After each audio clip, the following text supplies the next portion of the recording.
தங்கியிருக்காங்க. இதுக்கு என்ன அர்த்தம்?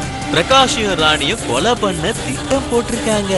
டோபியாஸ், இந்த மாதிரி கிரிமினல் ஆக்டிவிட்டிஸ் எல்லாம் நீயும் ராணியும் தான் செய்வீங்க. நாங்க செஞ்சிட்டு இருந்த வேலையை தான் மகாலட்சுமி மொத்தமா குத்தகை எடுத்துட்டாள.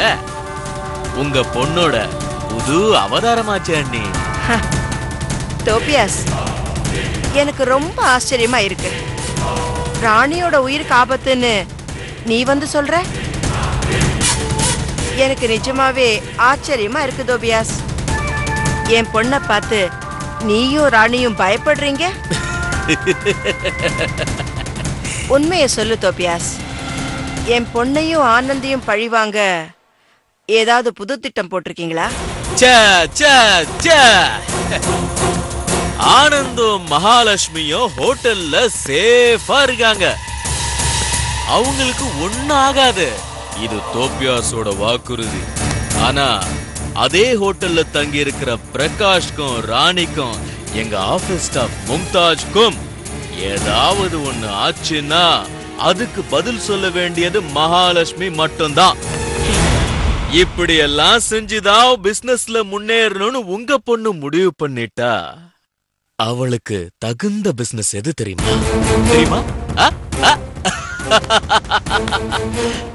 பொட்டி, சவ பொட்டி செய்யற பிசினஸ் தான் அவளுக்கு ரைட், கரெக்ட் ஜாப். நீங்க தானே அவளோட பிசினஸ் மூலதனம். அதனாலதான் முன்கூட்டியே உங்களை எச்சரிக்கிறேன். தயாரா இருங்க. ஜெயிலுக்கு போக.